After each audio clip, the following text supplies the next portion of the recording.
Good evening, everyone, and welcome back to your favorite SHL talk show, Hockey Talk Tonight. We are thrilled to not have a lot of competition in that regard. I'm joined tonight by Kari and Wally, and Dwight might be here at some point. In classic Dwight fashion, nobody knows where he is. Um, but yeah, thanks to you guys for coming out. Have a lot of questions to get through. We might get through them all. We probably won't. Um, but as Toast just subbed, it is the start of the charity drive, so we are stealing money from Jeff Bezos. All of the Twitch Prime subs, Amazon Prime subs that you get for free, they turn into money for the streamer still, which means that I can forward money from Jeff Bezos straight into charities that we like to support. We've been doing that the last 2 years, and we've stolen somewhere in the three digits from Jeff Bezos. It's a good time. But yeah, thanks for coming out. Dwight might pop in, might not. We'll see what happens. In the meantime, we've got the two of you guys. We're coming in. This is also technically a draft special for the draft media week, and also in HTT where we would go back through the SHL draft and look at the upcoming J draft. You guys both had incredibly busy weeks these last 7 days. Wally, we'll start with you. How is it leading up to a J draft like this, where you have so many opportunities and so much capital like ready to be spent at this point? So, like, what's that vibe like?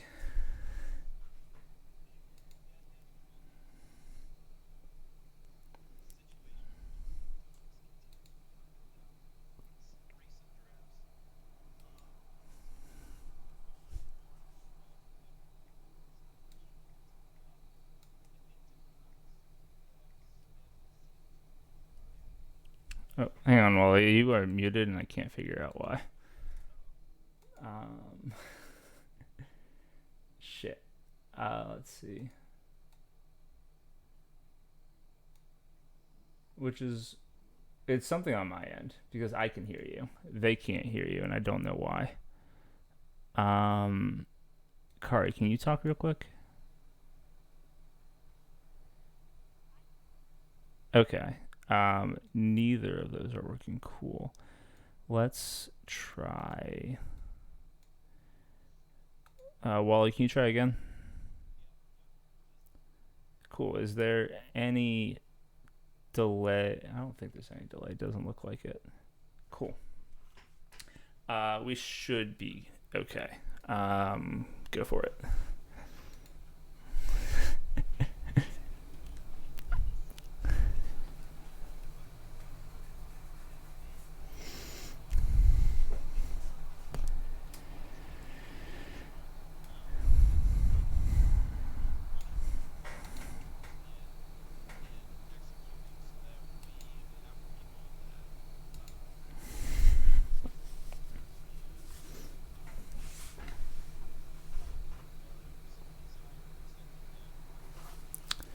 The fuck? Yeah, they still can't. What? Um, I'm really confused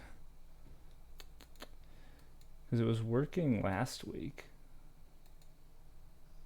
of course.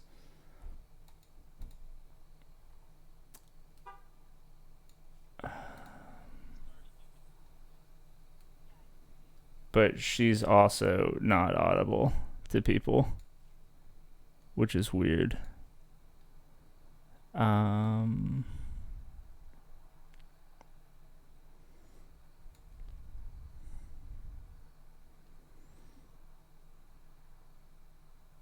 the fuck?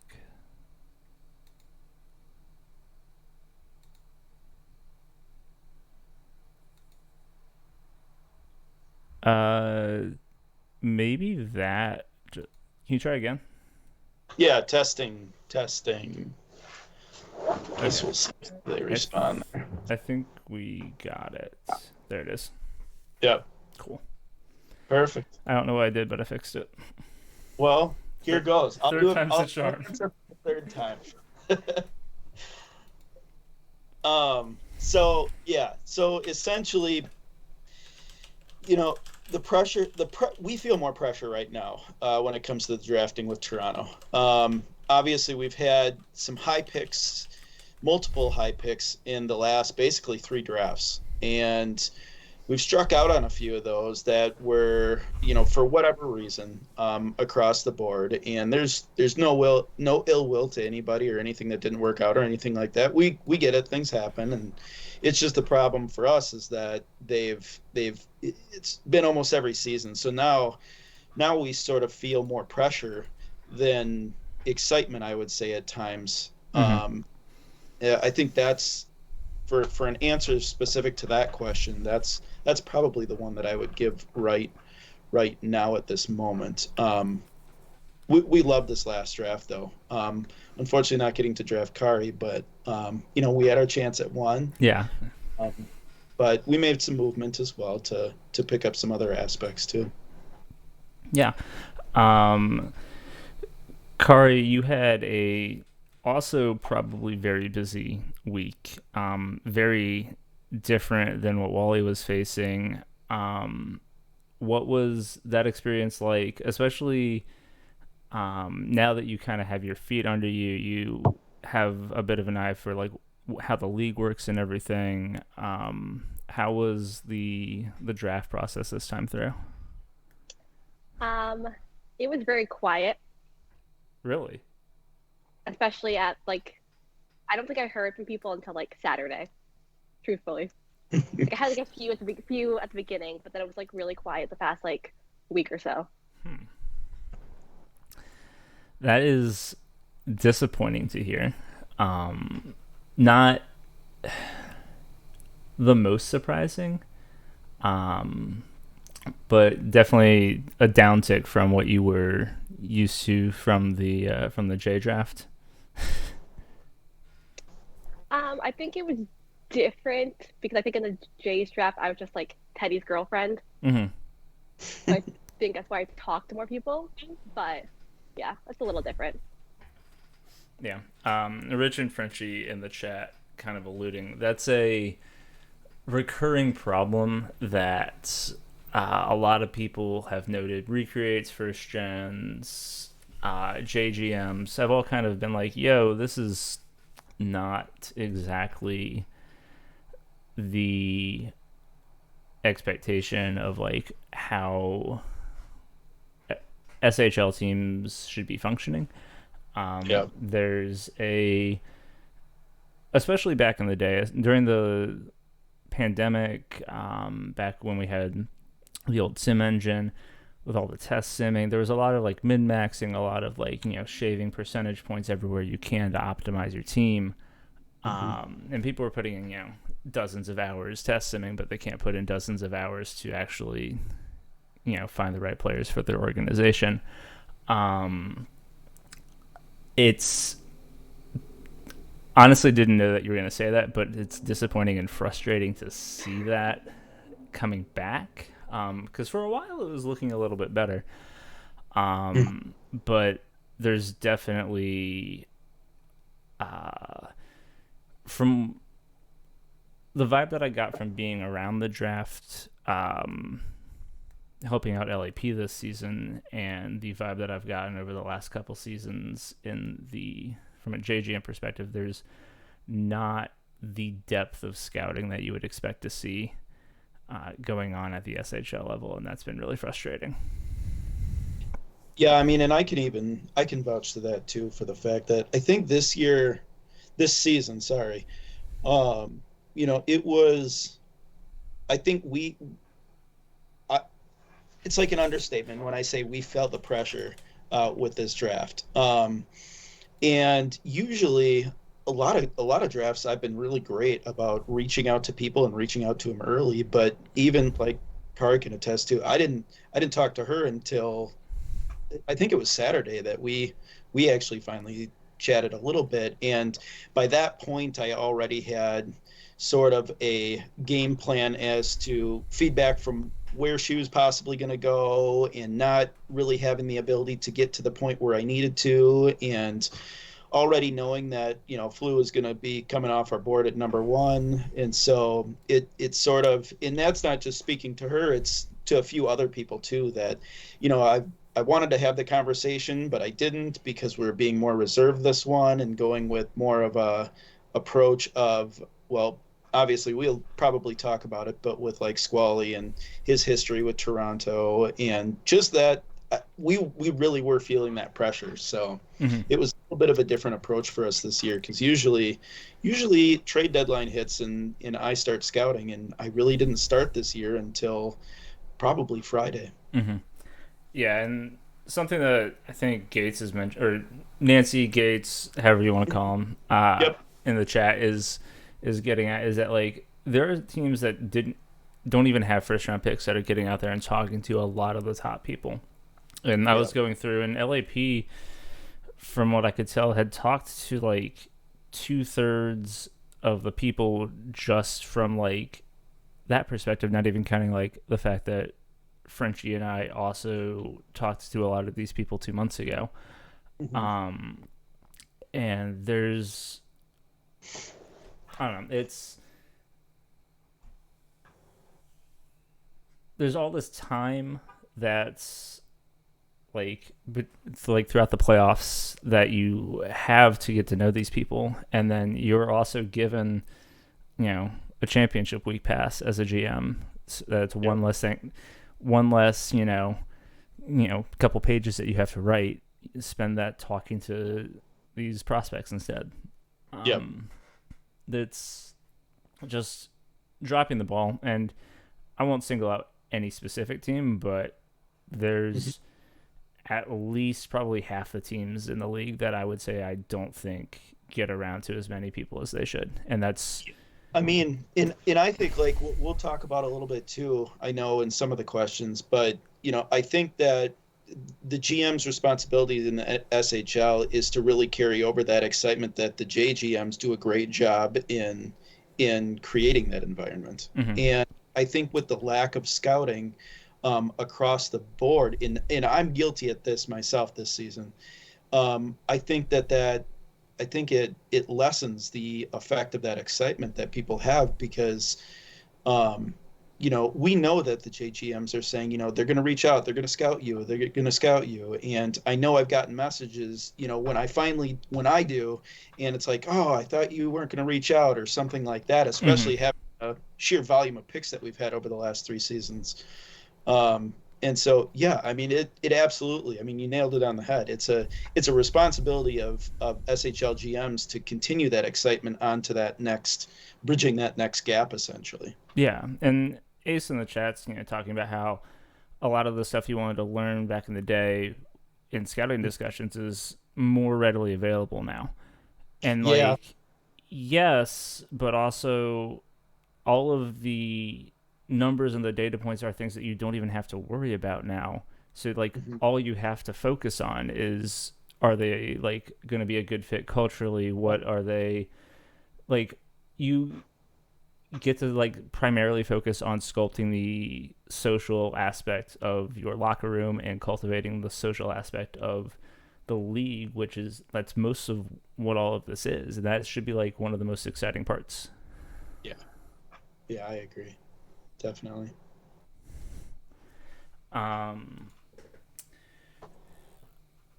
Yeah, that's I'm sorry your week wasn't busier then.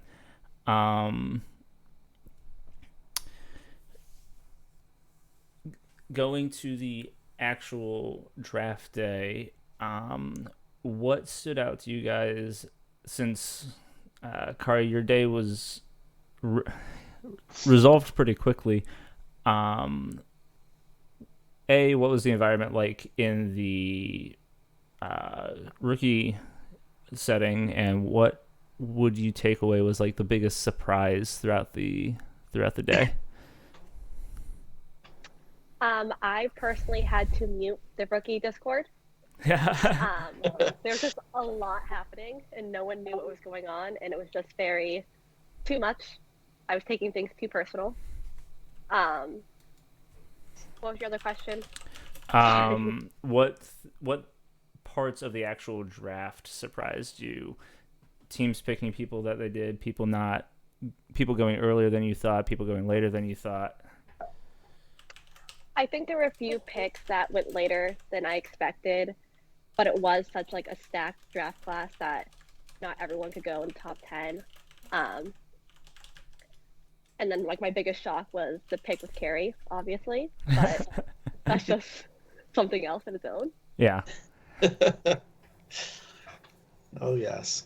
Um, Wally, you had a kind of groundbreaking move that I was hoping we were going to get to talk to Dwight about it too. I know. Was hoping we were too, to be honest. We'll see if he shows up and we can maybe come back to it. But what was your, as much as you can give, your reasoning behind going up into the top 10 for a third pick? How'd that come about? Well, so long story short is the fact that our war room obviously is, we all love Squally. Mhm. And we knew though that earlier in the week I had briefly talked to Luke a little bit, and Luke and I have our back and forth with our trade negotiations that are always something. But I knew from talks with him to Squally that there was interest there in Squally. And so my fear was the fact that if I let him get to New Orleans, that he would have been taken. Mm-hmm. And so basically, once I realized with Luke that it wasn't going to happen, I reached out to Dwight right away, and I basically, what's it going to take? And there was some hesitance. Well, there's always hesitancy between him and I when it comes to trade talks, because we're never around whenever somebody needs to talk. But I basically just tossed out, 2 firsts, future first, next draft first, which is, for as much as everybody's excited about this really big draft class, I mean, I truthfully felt really strong about this one in the terms of, like, I think the key word for it is like true leaders that were in this draft class, because so many people were able to get somebody that was, in my terms, is a leader in a locker room, and so Dwight and I basically had it hammered out from early in the week that trade was going to happen. So we knew of it all along, and I wasn't incredibly nervous. The part I was nervous about was where Squally was going to fall, if he was going to fall to us or not. Yeah. Because then my fear was, did I not get high enough to get him, and am I going to have to fall back to the next pick? And it sort of became a waiting game that was more nerve-wracking than anything else, because our war room wanted Squally, as did I. I have a pretty good relationship there with Flu, and so that's why we were committed there. But so that was a bit of the craziness with Dwight, though. And once the dominoes started falling, and then we were able to get Fuba there at 8, I was pretty pumped in at that point. Yeah. You mentioned having it lined up for so long. Is that just a matter of not trusting anything to go wrong once you move to 5? Correct. Yeah, that was, so my fear was, well, Dwight had other trade talks going on, obviously, as we've seen those trades posted as well. Yeah. So he didn't want people to know that I was giving him our specific 74 first. Yeah. And so he didn't want people to know that. I didn't want people to know that I was going into 5th, because then I felt like New Orleans is going to throw something into 4th to get Squally. Yeah, anybody that wants to get ahead of you has like 3 chances. Yes. Yep. And I had already reached out to Manhattan and Minnesota, and neither one of them were trading down. Yeah. So I was pretty set on that, but I never can predict. It's just too risky. Yeah. So we kept that pretty quiet, and actually that was quiet even in our war room. Nobody in our war room outside of Grids knew that we were trading up to 5. Mm-hmm. No, talking about how you're super sketch out about anybody getting ahead of you, it made me laugh because there was a point like 8 seasons ish ago, probably more, in the J. I forget who was at the top of the board, but Gabe traded up to like 2 or 3. Yep, I remember. To pick somebody, and Yep. then like found out, oh, they're not even going to be there at 2 or 3, and then traded right back out of that pick. Yeah, because then at that point, like you like would be happy to pick at 5, but you're kind of looking to trade down again at that point. And that's just an awkward situation where you're going to lose value. I mean, I sort of would have loved to see the scenario of Python making that pick with Smalley still on the board. That to me would have just hammered it all home if that would have been the case. Yeah.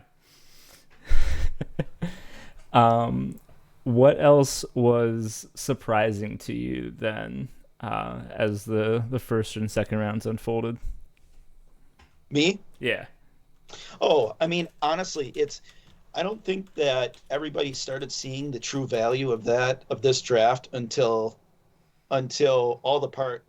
everybody started falling into place. I mean, you had Ty going, what was it, 10th? Yeah. You had Pulley going 9th, and then you just had a whole bunch of Leafs really, at 11. Yeah. Yeah, it was nuts to see that, and I don't think that everybody knew of sort of that top heavy aspect of it until after the fact. I was happy getting 3 picks this draft and trading out of the next. I know next draft is going to be really deep, but you're going to be like, oh man, I kind of wish I had some of those picks still. Oh no, I will. Yeah, I'll regret that, and then I'll get to the draft week, and then I'll start going through my trade itch, and I'll probably do something stupid. I'm actually surprised that you think that the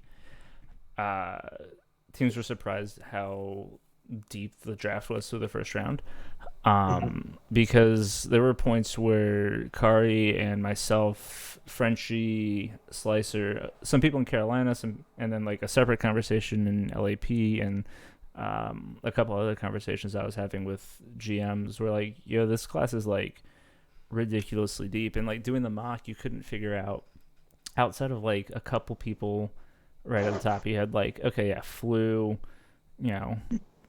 top 1, top 2, top 3 somewhere. Yeah. Like, but then at the same time, you're like, okay, yeah, Leafs is probably top 5, and then like you rattle off a couple top 5s, and then like the entire like second bunch, you had like 15 people that could all go in the top 10. Yep. And it was just like you could tell some people were going to fall like an absurdly far amount.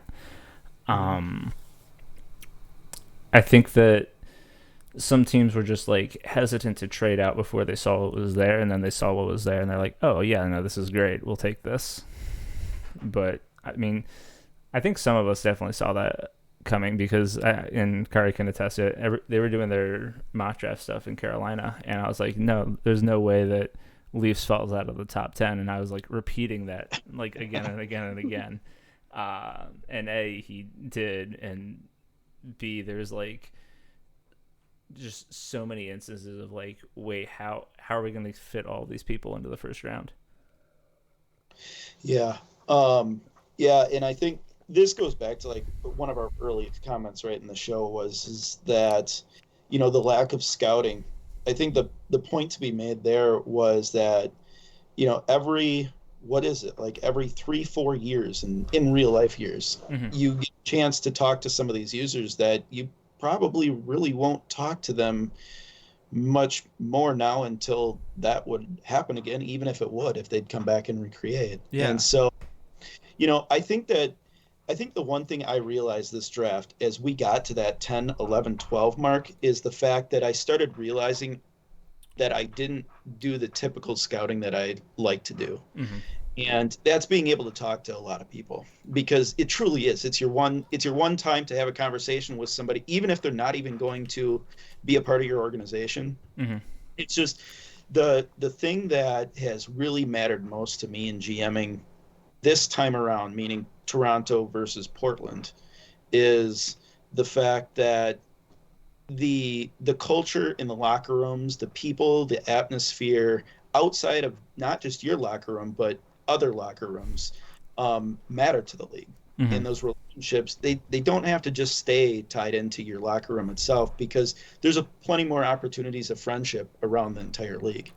And that's your one true moment where you can evolve those, even if it's just from a touching in standpoint Mm-hmm. down the road.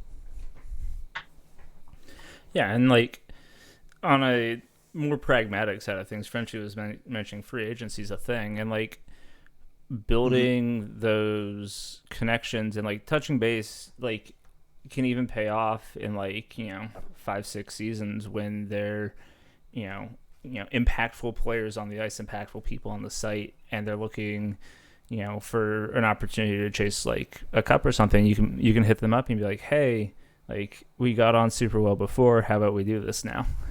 Yeah. um Yeah.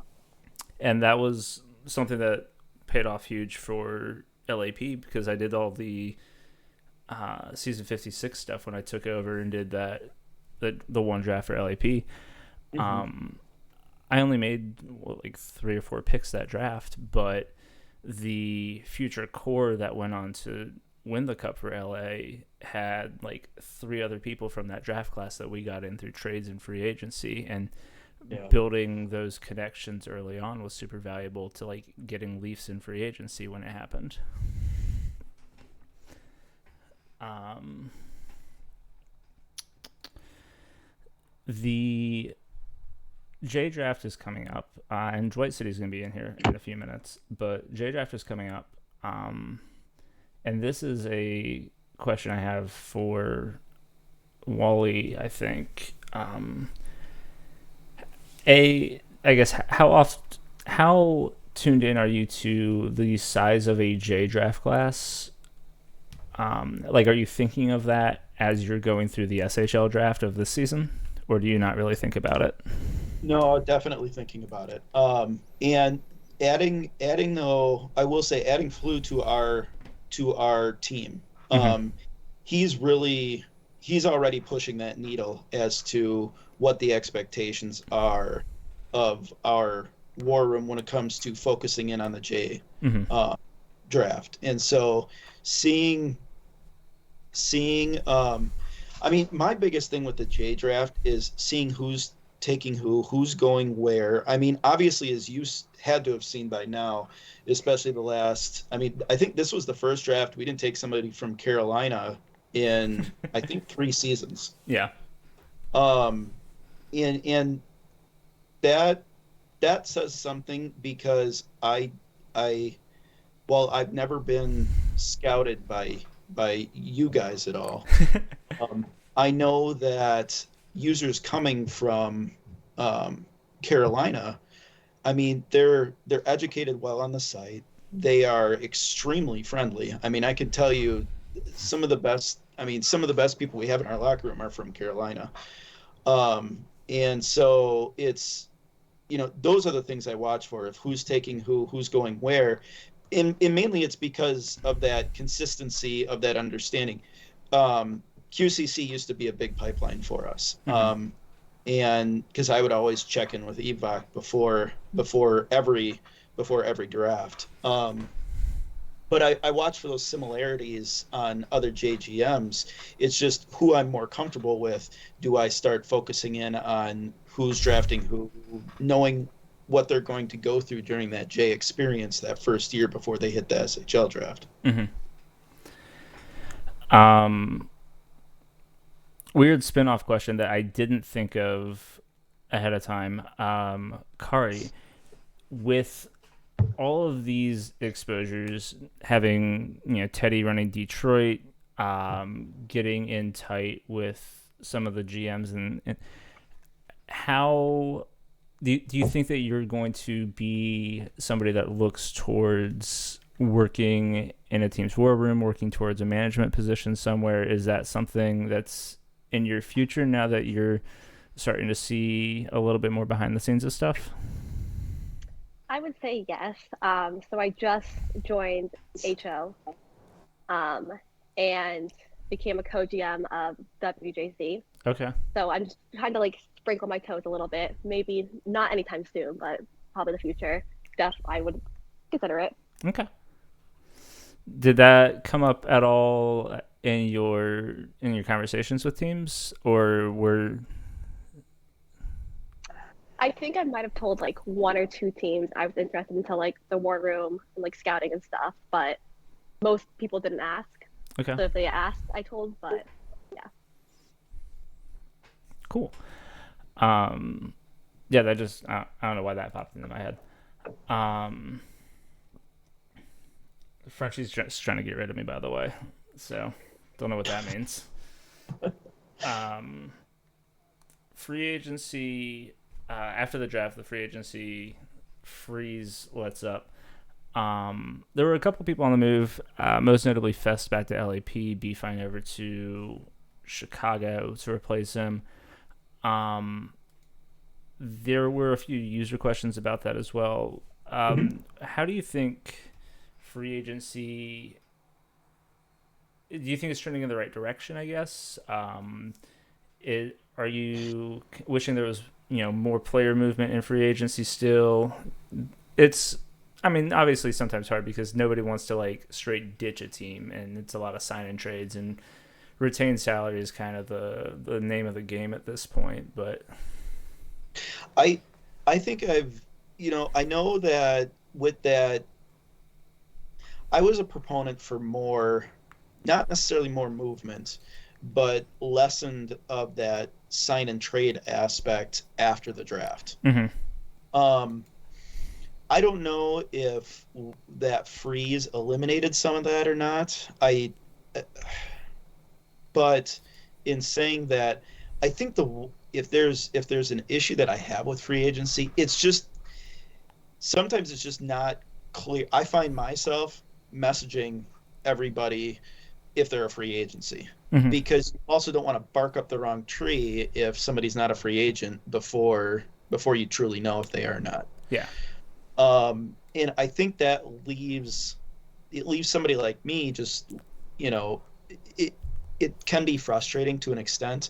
I don't think that there should be more movement in the league. I truly like where it's at, and if you can build a plan and get to a point where you can approach somebody and sell them that plan, I think that they'll move if one of their priorities is to, whether it's being on a championship team, whether it's having a little bit of extra money and throwing it at them, whether it's giving them more minutes. You have a slew of reasons. Mm-hmm. A lot of the free agents, this frame though, they were looking, those that were moving were looking for more competition still. Yeah. And so we're not at that point of competing right now. We're basically looking at that point of trying to get a win or two added on to our total from last year, which is it's going to be a struggle in itself. But I'm not overly frustrated with if there is a lack of moment or anything. I think that it would be nice to see a little bit more, but I get it. A lot of people get tied into what they call their family as their locker rooms, and it's hard to feel like you're going to upset those people that you've really bonded and had those friendships and relationships with. Yeah. No, it makes a lot of sense, and I agree that it's people get attached to the little sub communities a lot, and like if there's I'd say probably a majority of the league isn't necessarily like out there to just like run around and try and chase cups. So a lot of it is just like hanging out with the people that you like to hang out with, and people are reluctant to give up on that just to see their players' numbers go up or something like that. Yeah. Getting into some of the user questions, Frenchie was asking about seasonal recaps, and specifically from like your guys' perspectives as players, as users, and the teams that you're on. Kari, how was your first season in Carolina? And how were you all surprised by what the league ended up being from a social and community side compared to what you were expecting? I personally didn't think I was gonna like it, any of this. Yeah. Um, and I've been very honest about that. I was very hesitant on joining. But I think Carolina was a great chance for me to be able to like see how everything is, maybe very comfortable. Good. Um, as far as like season and like the actual competition went, um, how did that rate as like as a priority and like as an experience overall? Like Carolina had like solid expectations, but like weren't like a favorite for the cup going into the playoffs. Do you think that has much of a effect at all on the new person experience, or is it, you know, I guess what's your read on that? I'm personally like winning is fun, but it's Yeah. not everything for me. It's more of like the experience. Like we win, great, but I'm not gonna like be upset and quit if we don't win. Hmm. Do you think that I guess how much of the rookie class you think had similar opinions, or were people like pretty invested in how their teams were doing, or is it just kind of everybody enjoying the ride and enjoying their players' journey? Honestly, I don't know because we don't talk that much, like in Huh? the rookie chat. Huh. Kind of surprising. I know um, it was also pandemic, so maybe that it changes some things. But my rookie class was like super active up through like the first like 6 or 7 seasons. There he is. Nice of you to join us. Hey, carry on. I was listening. I don't want to interrupt. uh, trying to think of what we were waiting for you to show up. There was something that we. We had gotten Wally's take on the trade for 5 overall. Looking at all of the quality in the draft class, how hard was it for you to trade fully out of the first round or out of that early pick and not try and trade down in the draft or anything else? It was actually extremely easy for me personally. Our roster really had very few holes, I think, assuming everyone stays together. And we really only needed one defensive person or two, maybe. Yeah. And this was an extremely plentiful defensive class, in my opinion. And we also had multiple second round picks that was really confident with the quality of users that we would be able to nab two people that I'd fallen in love with at the defensive role. Okay. So it was just a matter of squeezing everything you could out of Wally. No, Wally actually approached me, said, "Hey, do you want to do this?" And I was like, "I'd be an idiot not to." And like, I love Squall. He's awesome. Yeah. And I'm really sad that we couldn't foster a love for goaltending for him in Tampa, but he's definitely a top tier dude in my books. So yeah, no, I understand both sides of the trade. I think it was good for both people, and it made a lot of sense. Okay. So it was mostly that Wally showed up, said, "Hey, how's this?" And you're like, "Yeah, well, no, we both win in this situation." Yeah, I mean, I was approached by other people as well, but yeah, Wally was the first to do it. I also liked the trade the most, and it was the easiest thing for me to be like, all right, yeah, let's do it. Cool. How long did it take you to respond to him after he sent you the offer? I'm a little bit embarrassed to say, well, probably one of my quicker responses, and also my quickest decision to trade for something. So like 6 hours. I can get the receipts 1 second. Dwight actually was easy going on this one because there was also some issues on our side, after him and I were agreeing to things, and so he was like, dude, he just sort of let me talk myself through it because of spontaneous retires that we Yeah. had to deal with, and then my fear of losing a pick in 74. But I mean, as Dwight pointed out, Squally is a top tier guy, and Yeah. somebody we know is not going to leave us. Mm-hmm. Exactly. Speaking of Squall, he was asking a couple different questions, one towards Kari, one towards the rest of us. We already touched a little bit on Kari's plans for the future. How excited are you about Manhattan? How's your first couple days there been? Was it something that you were expecting to happen? Were you surprised by all of it? What was that experience like the last couple of days? So I was not expecting to go to Manhattan. I thought I was going to go number 4. So I didn't realize this until like very, very close to the draft. But I'm happy with it. It's been great so far. I think one thing I said during my scouting was I wanted like a Carolina type of vibe, and it has been that so far. Good. It helps that we sent Canada Ice over there for sure.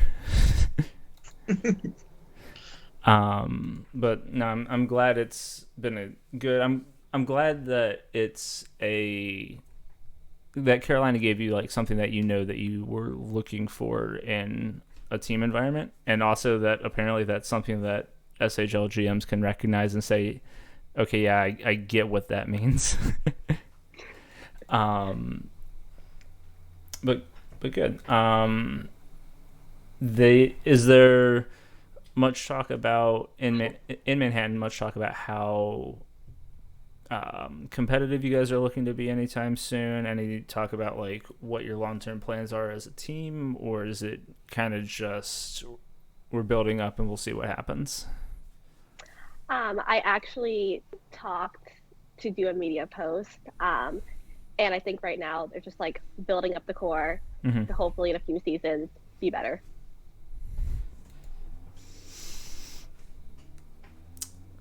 No, it makes sense. Especially because like it always feels like there's multiple teams trying to rebuild at the same time, and they're like kind of like stepping all over each other. They're frequently in the same division or same conference, so that flexibility is definitely nice. Dwight and Wally, we talked about your guys' trade specifically during the draft. Squall was wondering what the trade market's like on draft day as you're going through the picks and the rounds. What that is kind of like. Is it fast and frantic like the stock market scenes in like Hollywood? Is it pretty chill, pretty slow? What's that look like? Dwight, I'll let you answer first on that one. So our trades this draft were all pretty predetermined, which thank God they were, because I was doing the draft from the side of the road in Indiana.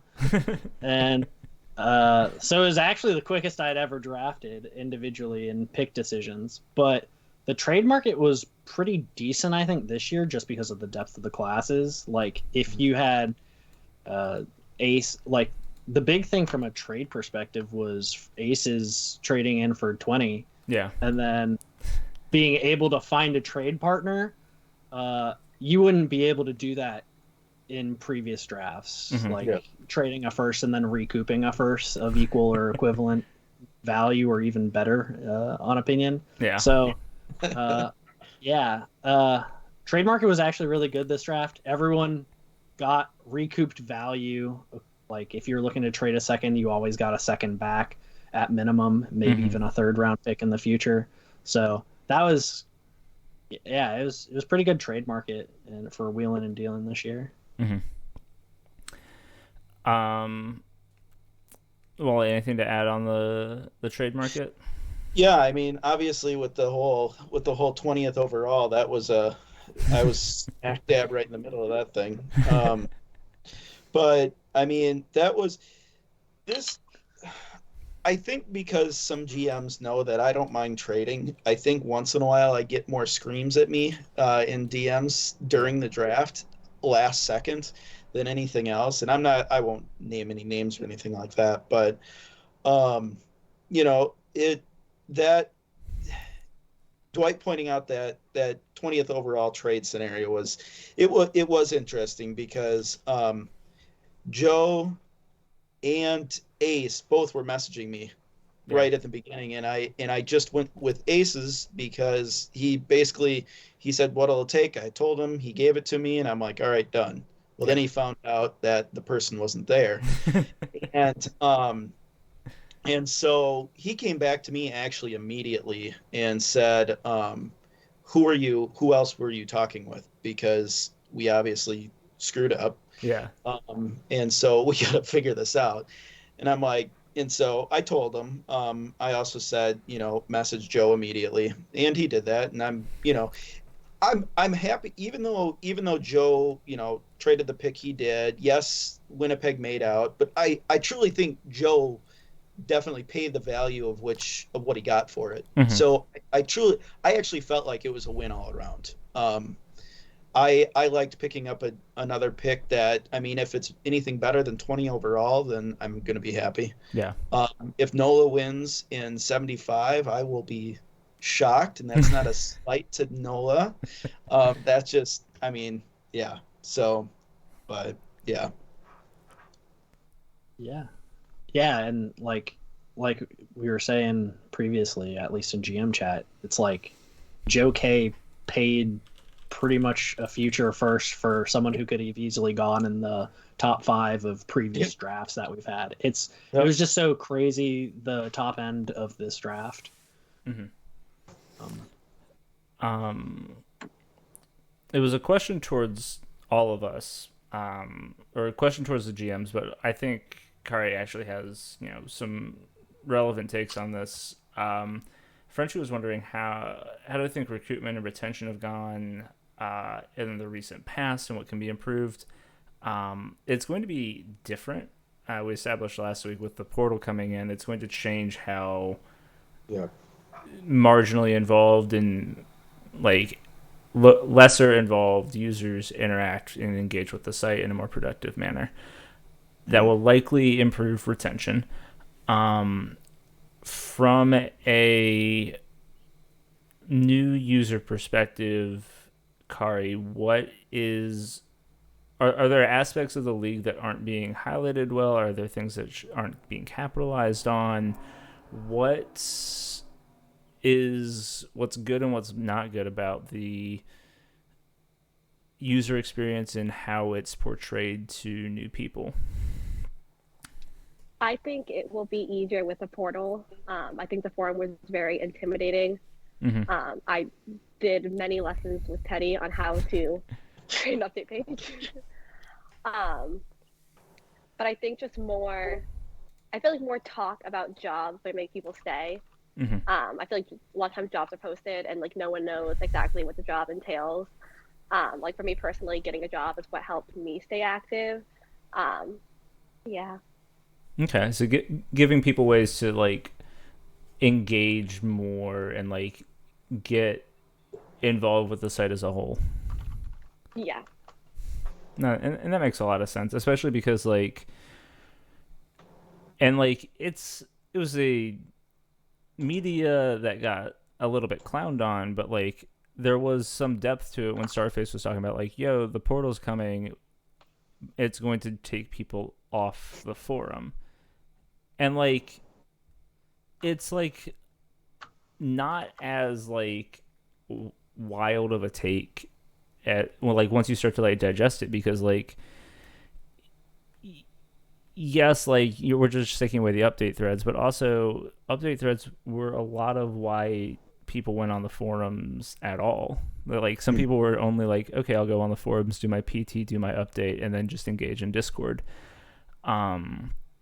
And now there's fewer times that they're going to be looking at the new threads, looking at the announcements, things like that. and I think it runs parallel to what people were talking about and how it's been kind of a constant thing over the last year or so.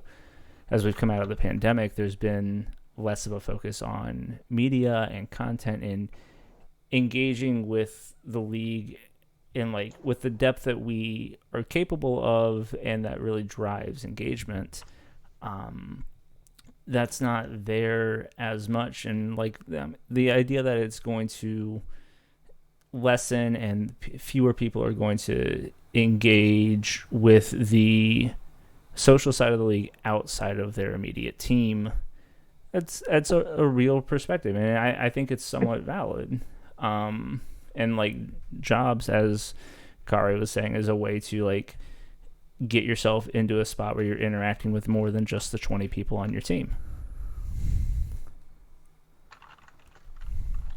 Yeah, I mean I agree with that point. I think that the portal itself being strictly driven towards roster management and updating, Mm-hmm. I think is a good thing.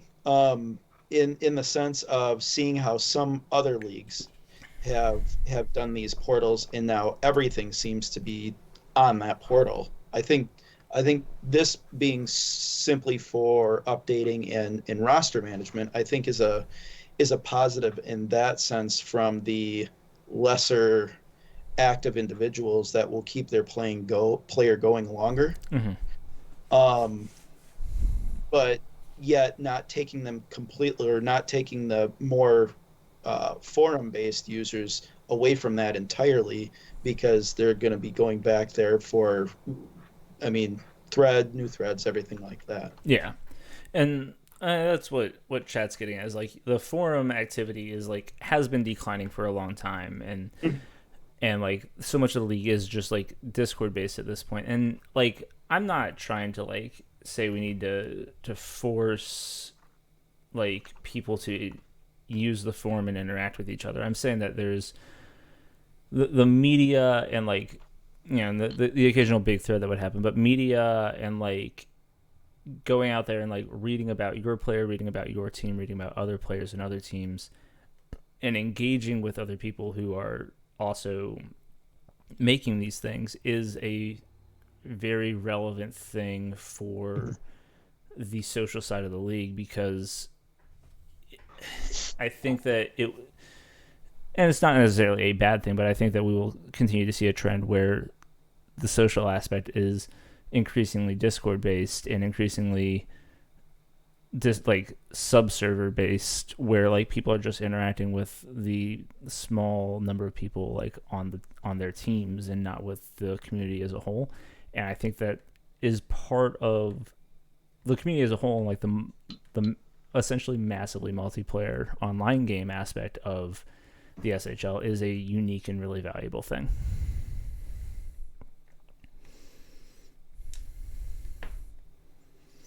The idea of a Reddit being used as a media platform is interesting.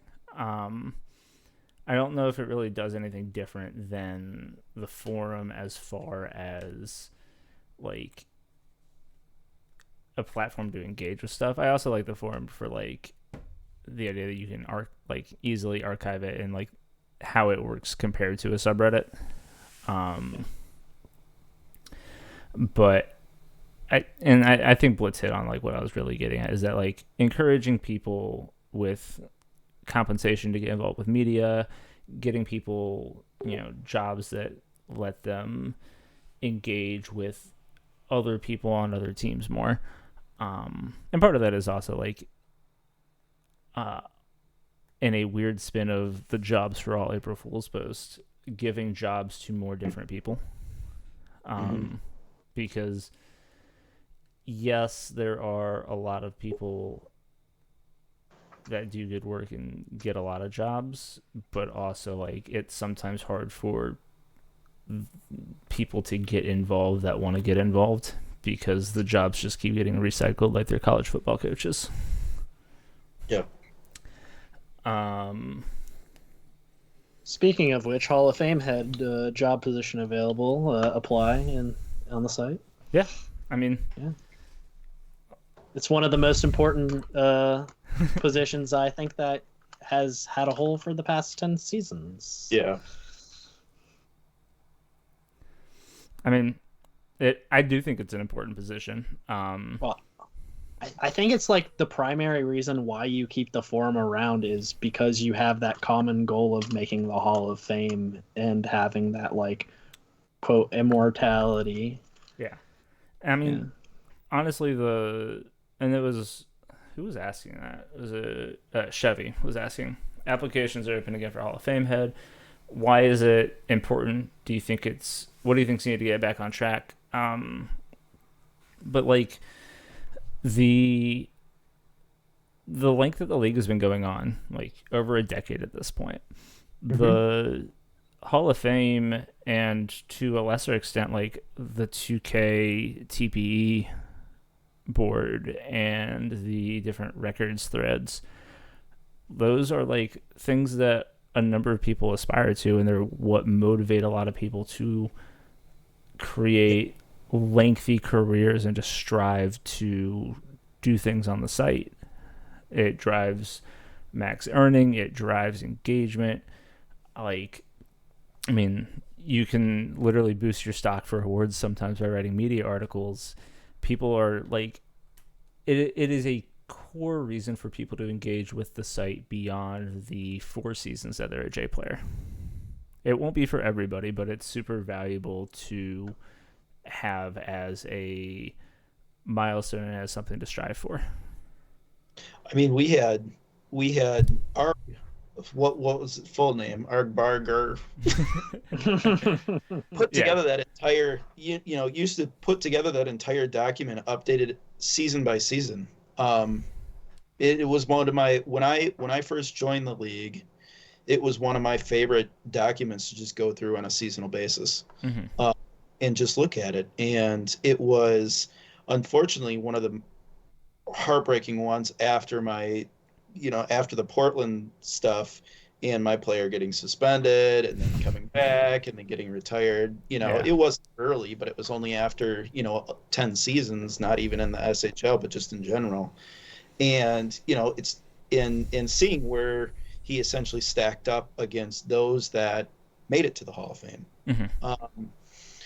And I won't lie. I mean, it's my problems always is to my team though, and my recreate is based on that. Now, if I wasn't as high into GMing, then I would have more drive to make sure my players have a longer career. Yeah.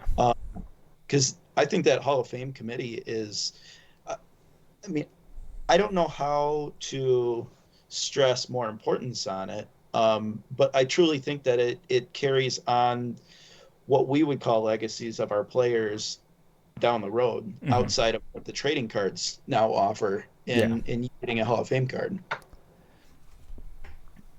No, and you mentioned trading cards and like the 2K list, and like even if you go like further down, like we have like those high end trading cards, the Hall of Fame cards, the awards cards, the 2K cards, but even like the diamond cards and the ruby cards for those users that are getting involved with the league, they're like, oh hey, like I stick with it, I get there's these like tangible permanent records of your progress and the records of the work that you put in what you're doing in this community and on the site, and that's those are all valuable things, and the Hall of Fame is just like the pinnacle of that.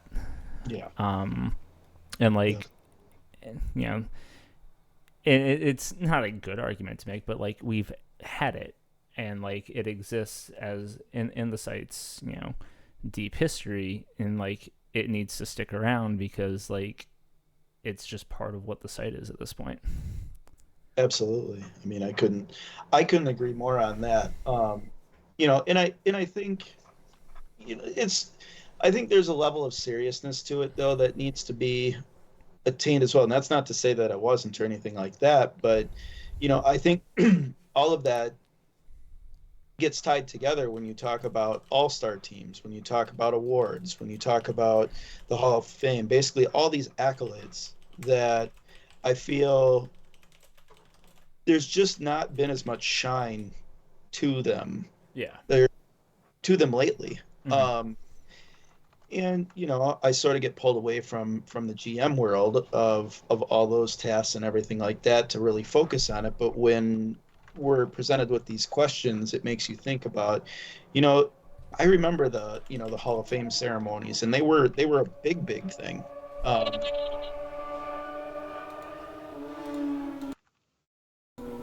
I missed that sound. Yeah, that's actually really surprising because I'm like far from a street at this point.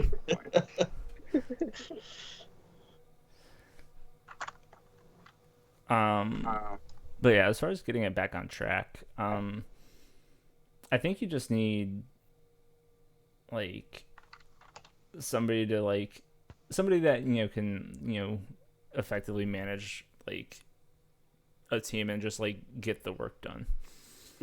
Um, all of the information is there. It's more easily accessible than it ever was. Yeah. Like it's just a matter of getting it together and like grinding out, the backlog. But it's a super obtainable thing. I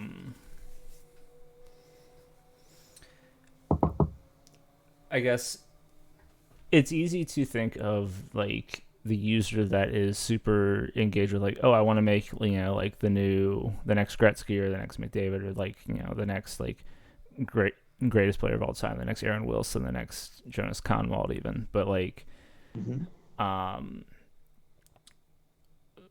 there's a lot of people that we've established are like more into this for the social side of things. Kari, what is like the end goal? Like obviously you mentioned like winning is fun, but it's not like a priority. What is like, is there an equivalent goal? Is it just here to have a good time for a long time? What's that look like? So I didn't want to set expectations for my player because I did for my first season and I hated Betsy most of the season. So I think just right now, just living the experience, having a good time. Good news, you I think might be 1C next season, so like there will be more opportunities for actual success there. But yeah, I get that, and I'm honestly glad that the social side exists and is that strong in this league, because otherwise I don't think a lot of people, it turns out like the Be a Pro mode is mostly really fun when you're a successful player, and it's harder to have a good time when you're getting like 30% of the ice time and scoring like 2 points every 3 games. Let's see, what else can we hit?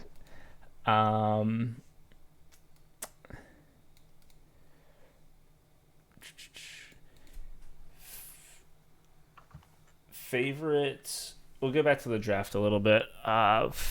For each of you, the favorite draft pick, not of your own. So not Wally, not a Toronto pick. Dwight, not a Tampa pick. Kari, not you. What is a pick that you liked a team making that really stood out to you? Dwight? Any Texas pick. Texas. I got to shout out Cooper, and I did it during the draft. I messaged him. I said, like, since he's taken over, like, his picks have been spot on.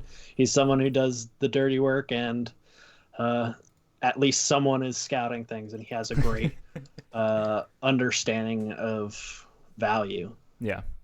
Like, he essentially got probably the most surefire player in the draft with Leafs Forever, who's essentially had an 1800 to 2K TPU player for the past inception of the site. Mm-hmm. So, yeah, like, and even their second round pick was very good. Mm-hmm. So that's the T-ball response I have for who I liked and think knocked it out of the park. Wally, what stood out to you? I mean, I think I hit on that basically early on when we were talking about that. In terms of those picks from like that 9 to God, it literally was almost 9 through 20. Yeah. I mean, in any one of those would have been top 10 in any other draft. And so it's like seeing Ty go at 10, I Yeah. was like, geez, what? Like, and and so it's just like there's so many in the back half of the first round that are like you're getting a cornerstone piece to your team, and you have a low first. Yeah. It's like it's amazing for them. It's sort of it doesn't dilute what the teams in sort of the top half of the round did, but Yeah. it sort of is like, well, shit. Well, You're saying like, man, why'd I even suck this season? dang it. But I mean, in saying that, it's great for everybody. And it's great to add those cornerstones to every piece. But honestly, the one that really truly did stand out, well, one was both Halsey and then that back to back of Hamilton and Chicago picks for me were the biggest ones, and that was just the player falling that far that just shocked me. Kari, what pick stood out to you as one that you really like?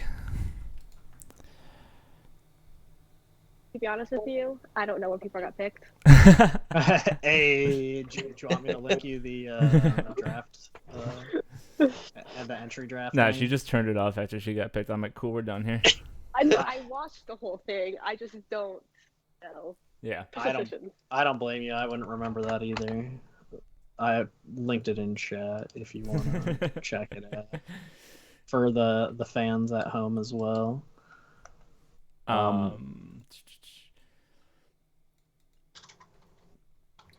Get back to these user questions. Blitz was asking who are our top 5 trading cards, real quick. Kari, did you get on the free trading card action this week? I did, but I would gladly give away all my trading cards. Well, I gotta go look and see what you got then. Wally's about to fleece somebody. Yeah, gonna have to, because Michael won't give up my Ali Okoivu award card. 2K trade. The one I'll highlight is I got the back when the cards just dropped. There were a couple misprint Hall of Fames and I pulled one of the two, and Ace has the other one. So that one's always cool to have, because normally the Hall of Fame cards, the jersey is colored in, but the actual player is grayscale. So like, but the fact that there's he has like a skin tone on his face is like not supposed to be there. Okay.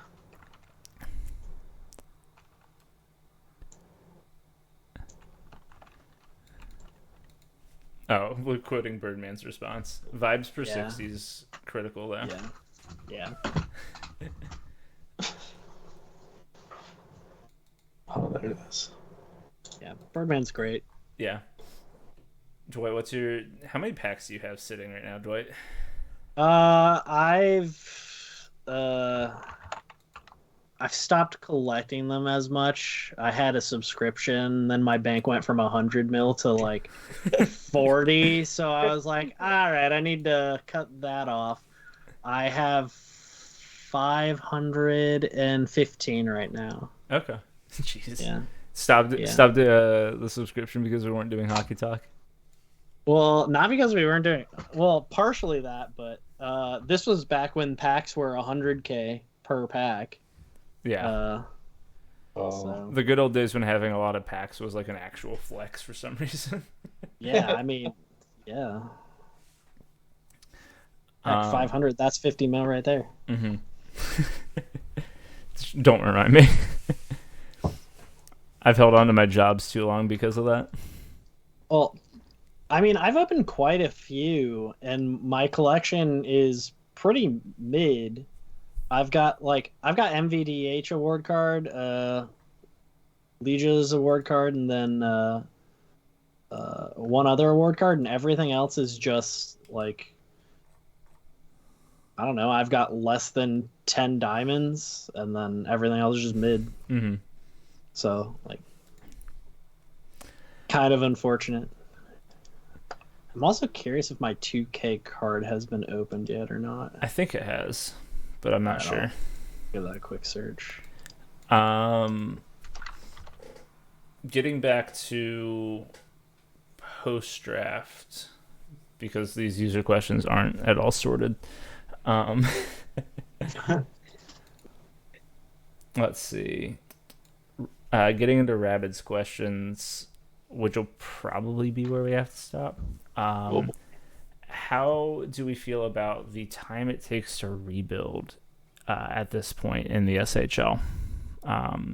Season length and how many, like the length of a season, how many seasons it takes.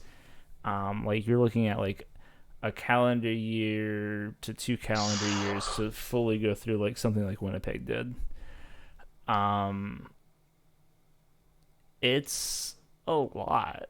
Like, it's a lot to take on. It's a lot to like conceptualize. It's very daunting. Other leagues are slightly quicker, both in like player career length, season length. Season length's about the same, but the number of seasons it takes is less. As GMs who have done this for a little while, what's your take on the timeline of things?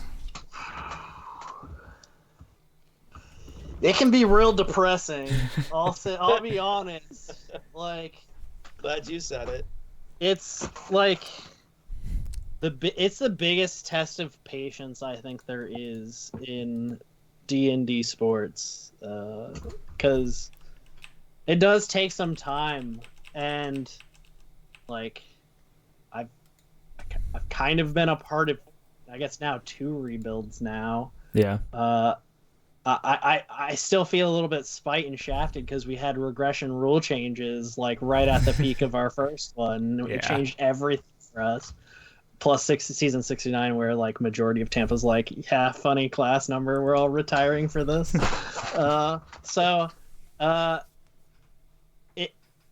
The masochist in me loves it, but it's rough, it's brutal, and it takes a tremendous amount of trust and work, mm-hmm. and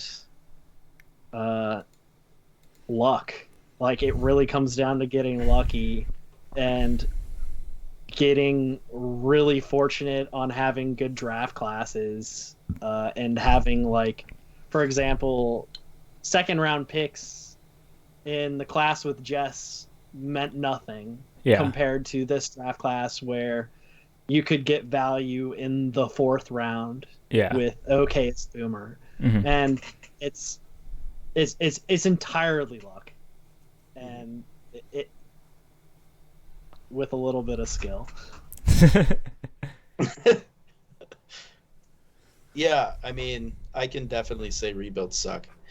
But it's not from the timeline though. I think Dwight nailed it on the head though. It's like you really have to have trust, and I think to a point where it almost sometimes becomes a fault, that you, because I truly hope that everybody that we draft, makes it to see the SHL ice in a Toronto jersey. That, I mean, when I'm drafting somebody, that's what I'm hopeful for. And it's not the case. And, I think that's something that I didn't run into because I never had a full rebuild with Portland. With Calgary, we didn't really have a full rebuild, even though that's what Izzy always is claiming. that was more of like a retool. Mm-hmm. And then with Toronto, when I took it over, we had a lot of people leaving because of all the change going on. But I basically just mortgaged all of our future first to bring in talent to basically replace what we had lost. So this time, this rebuild or this initial rebuild, it truly is one. But I think from a timeline capacity, though, it's like, I know what I'm getting into. Yeah. And I knew what I was getting into when I committed to it. I mean, 69, when we went from 68 in, what did I think, like, we finished like third or second or third in the league. Yeah. And then the next season we had like 8 wins. I knew what I was committing to. It's just, it sucks. Yeah. But I felt for the longevity of Toronto, that plug needed to be pulled, Mm-hmm. and that reset to happen.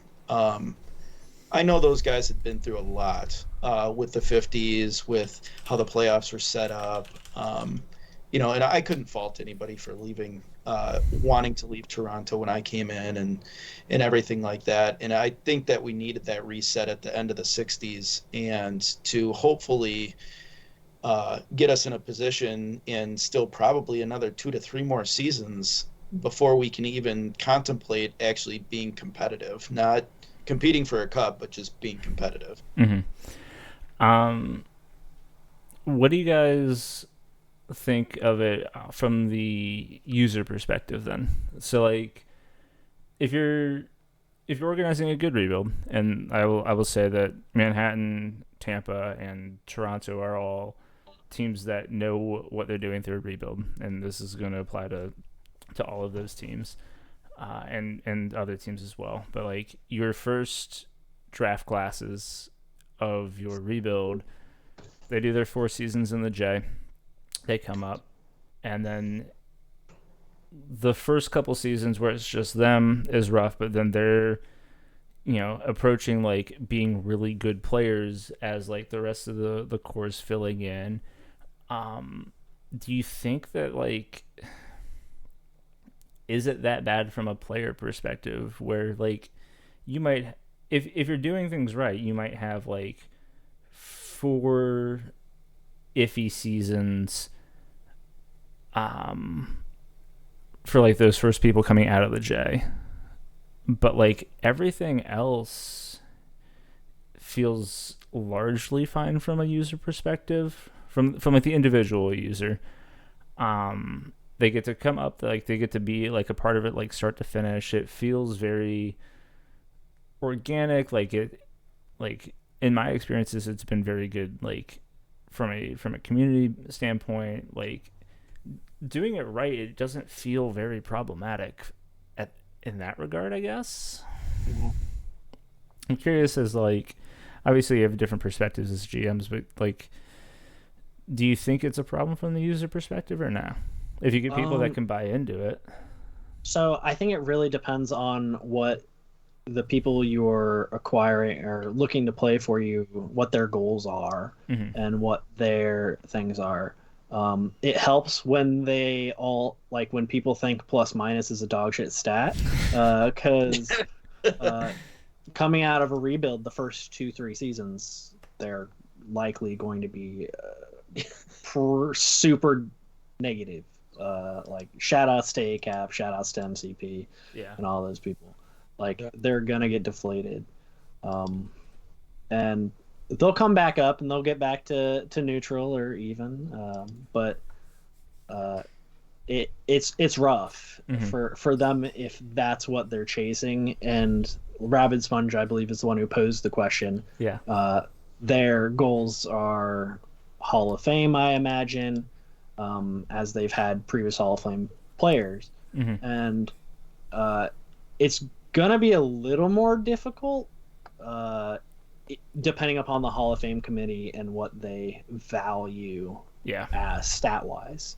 I think it's cool when you have people in Hall of Fame who have like one team on their banner. I think that stuff is some of the coolest stuff in the world because Yeah, like through all the ups and downs. as a GM, for me, it's like one of the most rewarding things because it means like we as a team work together to have that common success together. And I'm hopeful whenever we do the we've got a few people of our previous iteration of Tampa that are on the cusp of Hall of Fame or like Hall of extremely, extremely good. So like it'll be interesting to see how things turn out. And the verdict's still out for those people. Yeah, anything to add, Wally? I mean, no, I mean, where I'm struggling, obviously. So I know that these questions stem from Rabid in a conversation that was basically being had in a different server today. And it was awesome. Formula One, baby. Yeah, sure, join it. Yep, join it. As well, just why not talk about SHL? You know, Everywhere. career longevity in a racing server. Yeah. But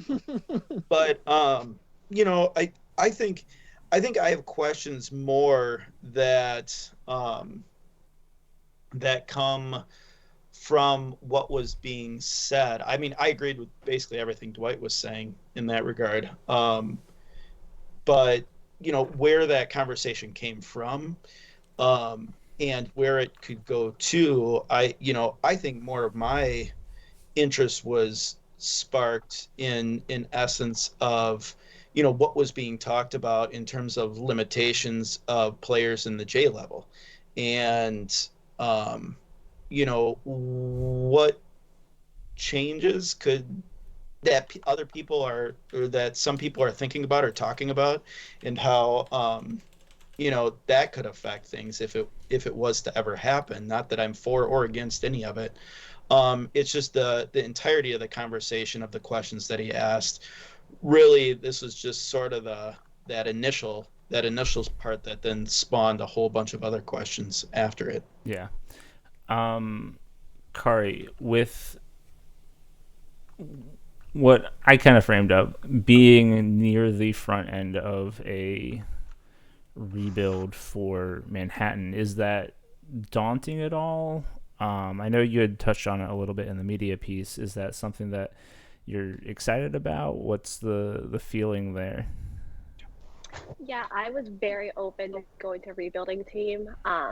For me, it's kind of helping a team become better, and be able to like grow with the team. I felt would be awesome to try. So I didn't think it was very daunting. I think it will be an exciting experience to see that change happen. Yeah, seeing more like that slow build over time, and seeing all of the success kind of like accumulating and paying off at the end of all of it.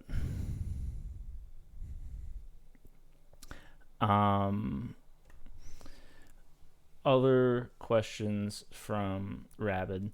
The idea that you could shift how TPE is earned season to season, so you're earning more in the career early, hitting that like 1K point, 1.2K point earlier into the career, and then your earnings slows down, making it more akin to what we used to see with the old regression formula, where you know you'd earn TPE and then it would plateau into regression and then it would come back down.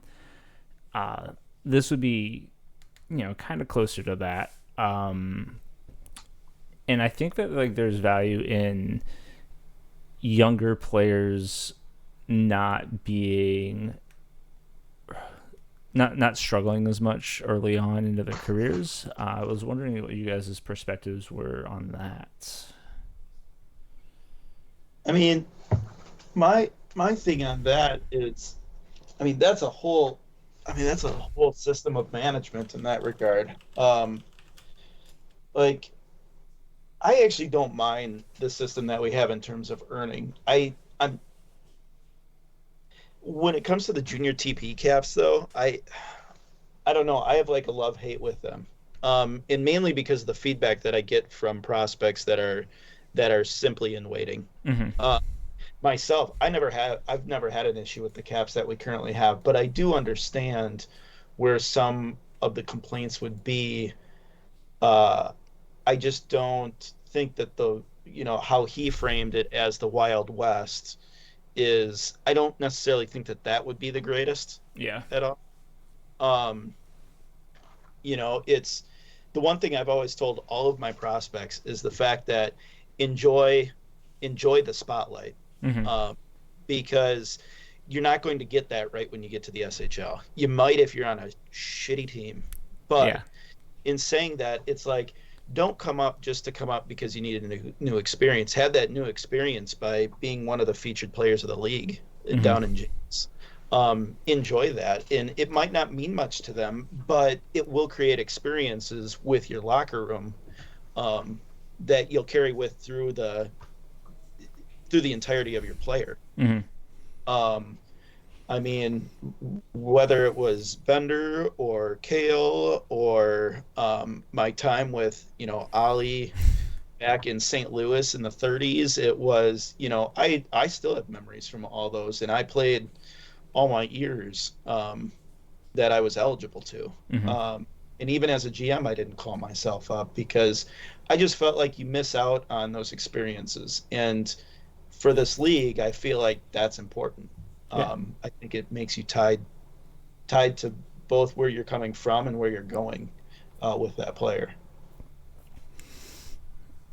Yeah, surprise. I don't know if Rabid was out of the league or not, but the scale's actually been adjusted to make it so that younger players are better performing in the sim. Mm-hmm. Yeah. And I think it's done a really, really good job, especially with the switch over to this current sim. Yeah. There's been a lot, like we just had Agent Smith's player, JWS, point per game in his rookie season, which in the past, point per game was insane. That being said, this sim is a little bit inflating in points per season. Yeah. And goals scored, but that's a result of us not really knowing what to do and strategy wise and what works defensively. Yeah. So there are so many different factors. I think players' numbers are going pretty well for rookies, for points and goals, and I similarly like where we are in that regard. One of the topics that I like the idea of, for me personally, coming up initially, after my third season, if I stayed down one more season, I don't know if I would have been active on the site. Yeah. I probably would have gotten disinterested because for me, the reward is seeing the player growth and being able to apply TPE. Having my bank have 200 plus or 300 plus TP didn't mean anything to me. Yeah. So I'm hopeful players feel comfortable enough saying that they would like to be called up when they want to be called up,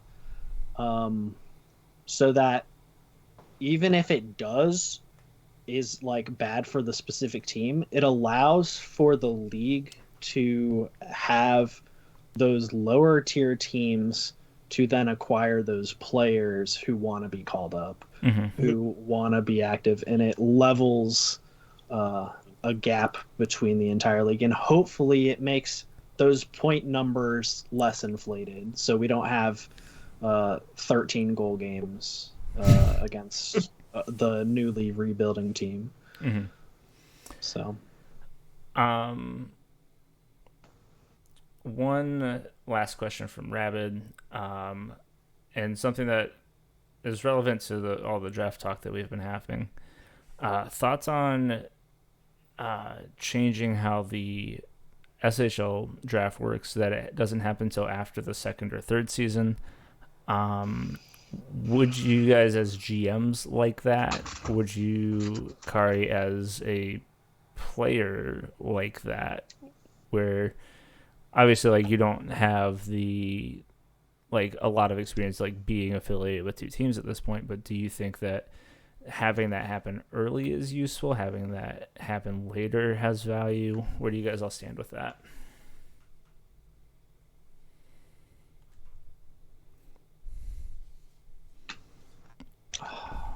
I mean, I would say, I guess let me bounce the question back to you. Do you feel, as a JGM, do you feel more weight on your shoulders if you're having to essentially continue to groom a player for another season or two before they have direction as to where their longer STEM career would go if they get to the SHL? If they'd be drafted in the second or third season? Because I'll explain why I asked that question. Is the fact that I think we put a lot on the JGMs to keep people interested, Yeah. and keep them going for a long-term career to bridge that gap to get to the SHL, just to get to the SHL. Mm-hmm. So that's why I asked that. Would you feel like it'd be more weight added on top of what you guys already do, to sort of extend that almost another year or two? Yeah. I want to point out, I do think that like Blitz has an interesting point in that like spacing out the drafts has some value, and that you're prolonging like really cool, unique experiences, and letting that last longer into their site experience. That is something that I do like. I'll say as a JGM, I don't really differentiate between my players that are rookies, my players that are free agents, and my players that are send downs. Some of them, like I have like deeper pipelines with Seattle and LA and Tampa and Toronto, and I understand like those teams pretty well, and I don't necessarily worry about that. But like I still fully invest and don't. Maybe I'm a little jaded, but I don't have an expectation of my players' SHL GMs and their SHL teams to do the job to keep them engaged. And I still consider that fully my responsibility, because I don't like, I know that is something that needs done, and I'm gonna make sure that it gets done, like regardless of what the other team is up to. I don't know, maybe that's not trusting the SHL GMs, but there's a lot of reasons why I wouldn't trust an SHL GM to do that. I think that conceptually it doesn't make a lot of difference when the draft happens, which is kind of why I was curious to Kari's perspective. Do you wish you had more time in the league before you had that SHL draft? Do you think that it happens at kind of the right time? Where do you feel with that?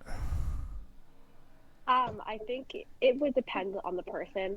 Like, it might give more people to like stand out more and potentially get drafted earlier.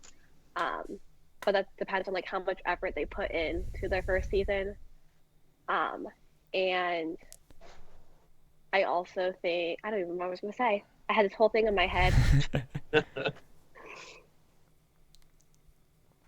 I guess, would you Go on now. would you yourself rather have had an extra season before going to the SHL draft? Like more time to like get your bearings, understand the league more, meet more people, anything like that? I think I did all that I could do to make myself stand out. Maybe I could have got 1 overall if I had another season to do that. But like, I put in the effort to push myself to go earlier, and potentially someone else could do that if they had more time. Yeah, and Slicer in the chat, Kari's teammate, is bringing up a good point of like the waiver claims, and like those that are creating like after the first week of the season, anywhere between then and the trade deadline, they get like 5-6 weeks and then boom, there's suddenly SHL draft, and then it's all gone.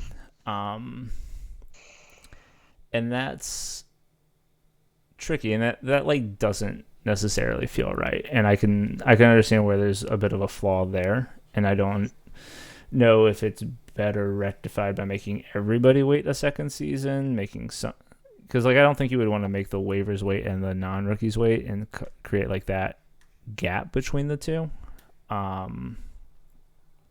So I could see 2 seasons having some value. I don't think it would, as we've talked about it, I don't think there's a way that it would really change how I operate. I don't know if it would do much on anybody's end. I think it'd be really crazy if people had the option for 2 drafts and the players declared for a draft.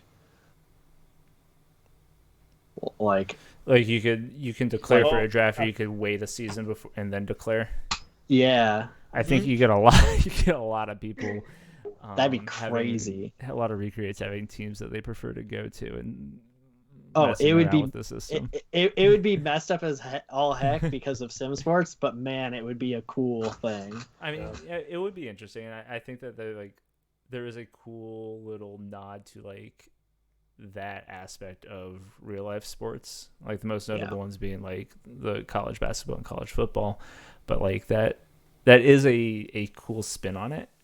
Like DFAs can declare for a draft if they're after this certain date or something like that, so they feel if they felt uncomfortable with it. But if they're recreate, you have to go like no matter what. It's like only a thing available to first gens because you're uncomfortable with the league. Yeah, I mean, it would be hard to figure that out. It's not. It's not something that I like strongly disagree with, at least. Oh no, it would be a headache to manage and organize, but man, it would be a cool idea. Mm-hmm. Kari, did any of your previously lined up ideas come back to you? Oh yes. So it might, like, having 2 seasons and having a draft after that, like we just had our draft in like July and we had one now, and it's kind of like, now what do we do? Yeah, because you've got you've got like potentially 6 months before you're playing on that SHL team. Yep. Yeah, so the draft is like an exciting time, and we had 2 of that within like 2 months of each other. Mm-hmm. So it could be hopefully draw more people in, but that's about it. Yeah, I mean, that definitely makes sense. It's kind of going with like what Blitz was saying, is like it all happens like right away, and then there's that lull from like your second season to your 4th season where there's not as much going on. And Dwight mentioned being kind of burnt out with it because like you hit 425, and then your 4th season you're not spending any TPE. It's all just getting banked, and you just have to kind of sit on it and not do anything. And that is, I think, outside of the forums and the updates and everything that we are resolving with the portal, one of the bigger retention issues that the league faces. So I do think that is super relevant. I do think that is like something that can legitimately be looked at, and it's like not terribly hard to implement logistically. You just say, okay, you would have to implement it so far out, and you just like wouldn't give teams draft picks for a season. You'd have to you'd have to like merge draft classes, or like you would just skip a draft class basically. But you'd have to like do a jump, but like logistically you could make it happen. Mm-hmm.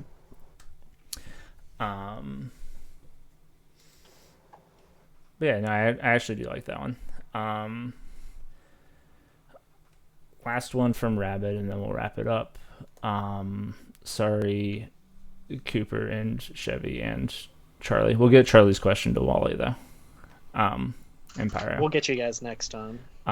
Wally, real quick. Charlie was asking if you're forced to change the North Star's color scheme, but not the logo or the name. What would you change the color scheme to? He also said hard mode can't use blue. Yeah, hard mode means Carpy would kill me. Because anything but blue, and Carpy puts something through my neck. Um, I actually, sitting at work today, I saw him post the question, and I literally went through all the colors, and I tried to find a color that isn't being used, and I couldn't really find one. Yeah. Because obviously, I even went to the extent of, I mean, I guess you could do like a yellow. I know Chicago uses yellow, but I guess you don't have a primary team that uses just. Well, yeah, you do.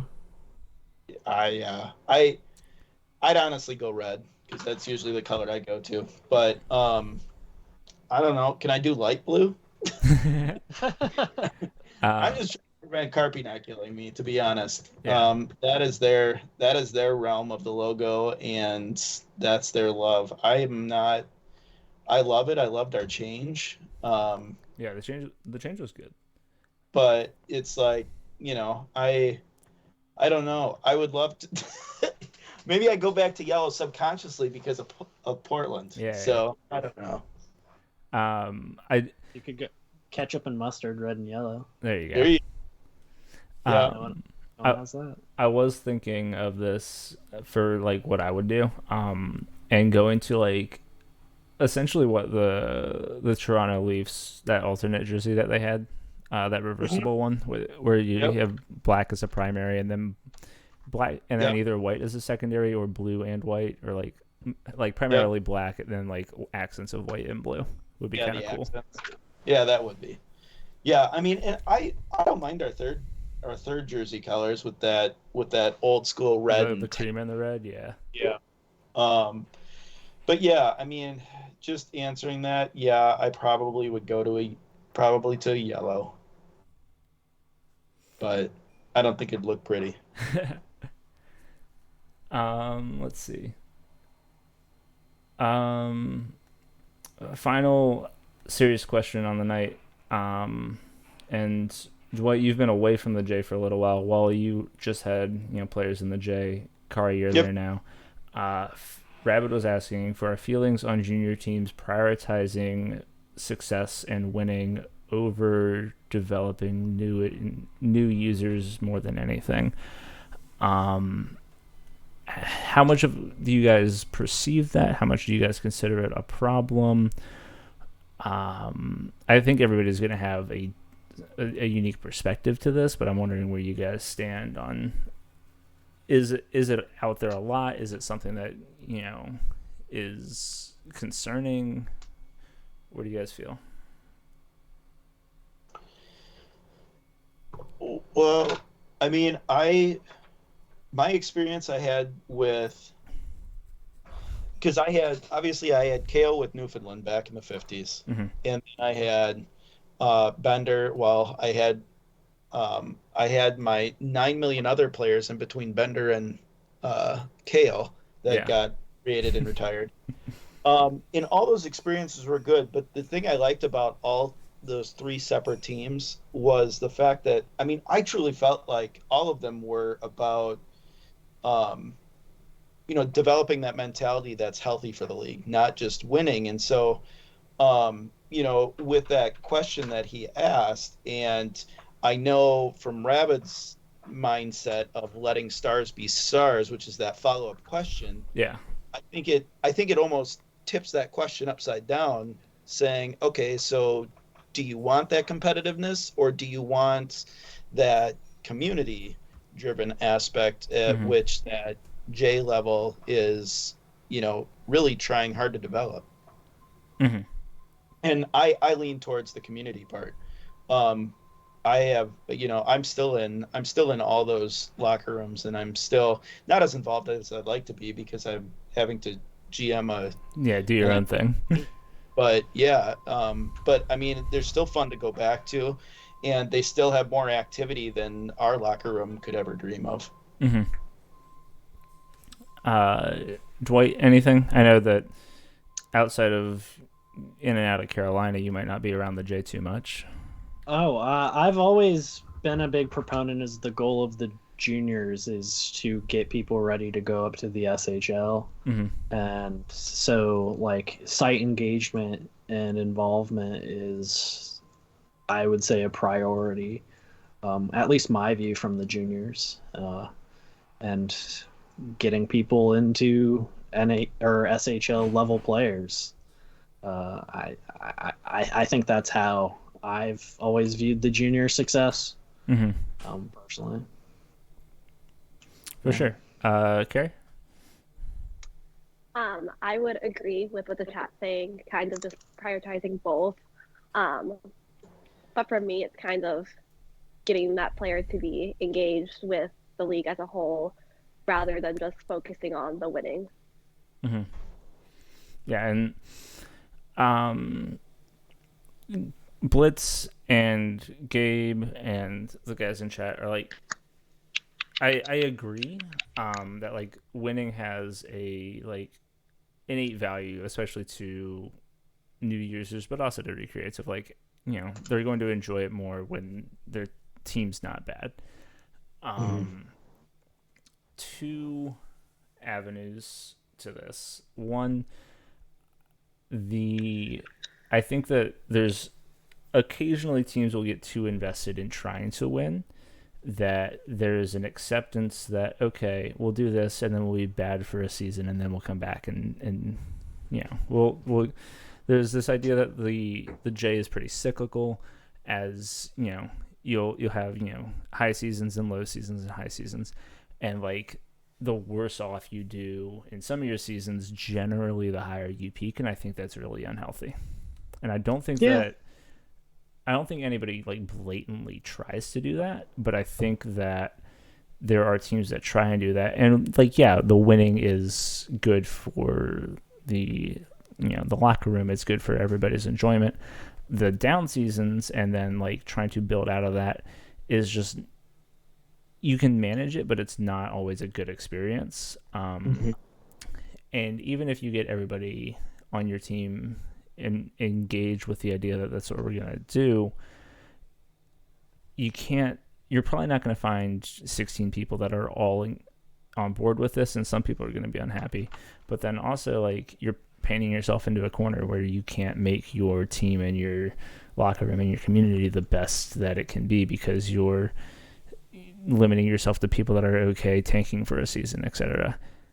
I also think that there's a focus on winning too much to the point where I've seen, and this isn't just like a one-off time, but I've seen active players get shopped, like not on like a rental level either. They're like, hey, like, we're trying to stockpile draft picks, let's sell these players for where like we're going to do like things that aren't in the interest of developing players and things that aren't in the interest of building a community where we can continue to develop players, because we're going to set our primary goal as winning either. And generally that comes from I want to have led a team to a championship. And I've seen varying levels of that over the last 3.5 years, and that does bother me a lot. That's about all I got on that, though. Yeah, it's definitely out there, and I don't like it. And every GM's different. Some are very good about it, and some are less good about it. But we'll get into the closers. Charlie was asking, what are my expectations for Adam Fantilli in Columbus this season? And honestly, like, would love to say like equal to Bedard, but probably not. Good for my fantasy team, hopefully. Kari Pyro was asking, why'd you ping Trips in the general server right before the draft started? What was up with that? To cause chaos. Did anybody believe that Trips was trading up to the top 5? Probably not. It was worth a shot. And then in the chat, I saw a question that was actually a good traditional closing question. What was for dinner earlier tonight? We had grilled chicken and pastina, like the little tiny Italian pasta. Dwight, I'm gonna guess something absurd. Oh no, it was pretty standard. We had pork roast with like sautéed cabbage and cauliflower. Okay. Wally? We had a slow cooked chicken breast with some pearled couscous and broccoli. Oh yeah, that's right. Becca made me broccoli. That's actually like super close to mine. Yeah. And Kari. Oh, you guys are potatoes and rice not made in a rice cooker. Nice. Oh god, I remember that conversation. There was a long tirade about rice cookers. Nobody showed this VOD to Corey. But I think that's all we have. Keep an eye out on your Amazon and Twitch Prime subs as they expire this month. If you send it this way, it's $2.50 that we can take away from Jeff Bezos and give to trans kids, which is generally a fun time. Steal from Jeff Bezos. Enjoy the post-draft quiet, except for me. And we will check back in for preseason next week. Thank you, Wally. Thank you, Kari. Thank you, Dwight. Thank you, chat. See you at the end of September. Thanks, guys.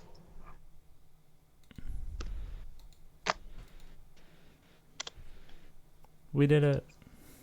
Let's go. Yeah. Well, yeah, thanks for having me on. That was fun.